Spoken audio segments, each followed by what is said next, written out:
हरे कृष्णा। जब जब धरती पर पुण्य का प्रवाह मंद पड़ने लगता है, जब जब मनुष्य का मन भटकने लगता है, तब तब भगवान स्वयं काल, तिथि और मास के रूप में अवतरित होकर मानव जीवन को फिर से पवित्र करने आते हैं। ऐसा ही एक अत्यंत पुण्यदायी, दिव्य और मोक्ष प्रदान करने वाला मास है माघ मास। शास्त्रों में कहा गया है, माघ स्नानम महापुण्यम सर्व पाप प्रणाशनम, अर्थात माघ मास में किया गया स्नान, दान और जप मनुष्य के जन्म जन्मांतर के पापों को नष्ट कर देता है। जिन भक्तों को मोक्ष प्राप्ति की इच्छा हो, उन्हें माघ के महीने में सूर्य देवता के मकर राशि में स्थित होने पर पवित्र नदियों में सुबह सूर्योदय से पहले स्नान करना चाहिए, या आप घर पर भी ब्रह्म मुहूर्त में स्नान कर सकते हैं। महाभारत के अनुशासन पर्व के अनुसार जो भी भक्त माघ मास के नियम पूर्वक केवल एक समय ही शुद्ध सात्विक भोजन ग्रहण करता है, वह जीवन के हर पापों से मुक्त होकर अंत में मोक्ष प्राप्त करता है। माघ मास में भगवान कृष्ण की पूजा करने से भक्तों को राजसूय यज्ञ के बराबर फल प्राप्त होता है। माघ मास का नाम पहले माध का महीना था। माध शब्द का संबंध भगवान कृष्ण के माधव रूप से है। बाद में यह माघ हो गया। माघ के महीने में संगम पर कल्पवास भी किया जाता है। मान्यता है कि कल्पवास करने से व्यक्ति का शरीर और आत्मा फिर से नवीन हो जाती है। जिन भक्तों को यह लगता हो कि उन्होंने जीवन में बुरे कर्म ज़्यादा किए हैं, ऐसे में वे संगम नदी के तट पर या फिर पवित्र नदियों के तट पर जाकर माघ के महीने में कल्पवास कर सकते हैं और अपने पापों का, अपने बुरे कर्मों का प्रायश्चित भी कर सकते हैं। माघ के महीने में गर्म पानी को धीरे धीरे छोड़कर साधारण पानी से स्नान करना चाहिए। सुबह देर तक सोना और हर दिन ना नहाना माघ के महीने में स्वास्थ्य के लिए हानिकारक हो जाता है। माघ के महीने में तिल और गुड़ का प्रयोग भी विशेष लाभकारी माना जाता है। भगवान श्री कृष्ण की पूजा में दिन में पीले फूल, पीले फल और हो सके तो पंचामृत या पंजीरी का भोग भगवान कृष्ण को लगाना चाहिए। माघ के महीने में ब्रह्म मुहूर्त में उठकर स्नान करने के साथ ही श्रीमद् भागवत गीता का एक अध्याय नियम से या भागवत कथाएं या फिर भगवान कृष्ण की कथाएं पढ़नी या सुननी चाहिए और अपनी सामर्थ्य के अनुसार विशेष दिनों में दान भी करना चाहिए। माघ मास में किए गए स्नान और दान का फल भक्तों को अवश्य मिलता है। अब सुनिए माघ मास महात्म्य का पहला अध्याय। हिंदू धर्म में कोई भी पौराणिक कथा हो, सभी पौराणिक कथाओं में श्री सूत जी महाराज और शौनक आदि ऋषियों का उल्लेख जरूर मिलता है। श्री सूत जी महाराज समय समय पर शौनक आदि ऋषियों को पौराणिक कथाओं का रसपान कराते रहते हैं।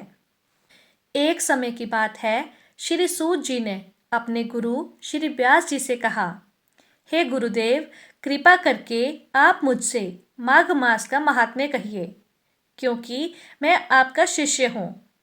तब व्यास जी कहने लगे, हे सूत जी, जो कथा अब मैं आपको सुनाऊंगा उसे ध्यानपूर्वक सुनो। तब व्यास जी कहने लगे, हे सूत जी, जो कथा अब मैं आपको सुनाऊंगा उसे ध्यानपूर्वक सुनो। तब व्यास जी कहते हैं कि रघुवंश के राजा दिलीप एक समय यज्ञ के स्नान के बाद पैरों में जूते और सुंदर वस्त्र पहनकर शिकार की सामग्री से युक्त कवच और शोभायमान आभूषण पहने हुए अपने सिपाहियों से घिरे हुए जंगल में शिकार खेलने के लिए अपनी नगरी से बाहर निकले। उनके सिपाही जंगल में शिकार करने के लिए मृग, व्याघ्र, सिंह आदि जंतुओं की तलाश में इधर उधर घूमने लगे। उस वन में वनस्थली अत्यंत शोभा को प्राप्त हो रही थी। उस वन की सुंदरता देखते ही बनती थी। कहीं कहीं हिरणों के झुंड फिरते थे, कहीं गीदड़ अपना भयंकर शब्द कर रहे थे, कहीं जंगली गैंडों का समूह हाथियों के समान फिर रहा था, तो कहीं वृक्ष की कोटर में बैठे हुए उल्लू अपना भयानक शब्द कर रहे थे। कहीं कहीं शेरों के पदचिन्ह के साथ साथ घायल हृदय से रक्त में भूमि लाल हो रखी थी। कहीं पर भैंसें फिर रही थीं, कहीं पर सुगंधित पुष्प, हरी भरी लताएं वन की शोभा को बढ़ा रही थी। उस वन में कहीं तो बड़े बड़े पेड़ खड़े थे, तो वहीं उन बड़े बड़े पेड़ों पर बड़े बड़े विशालकाय अजगर और उनकी कचलियां भी पड़ी हुई थी। उसी समय राजा के सिपाहियों के बाजों की आवाज सुनकर एक मृग वन में से निकलकर इधर उधर भागने लगा और बड़ी बड़ी चौकड़ियां भरता हुआ आगे बढ़ने लगा। राजा ने उसे मारने के इरादे से उसके पीछे पीछे अपना घोड़ा दौड़ाया, परंतु वह मृग तो पूरी शक्ति से भाग रहा था। मृग कांटेदार वृक्षों के एक जंगल में जा घुसा और राजा ने भी उसका पीछा करते हुए उस वन में प्रवेश कर लिया, परंतु दूर जाकर वह मृग राजा की दृष्टि से ओझल होकर कहीं गायब हो गया। अब राजा निर्जन वन में अपने सैनिकों सहित प्यास के मारे अति दुखी हो गया, क्योंकि उस मृग के पीछे भागते भागते काफी समय हो गया था।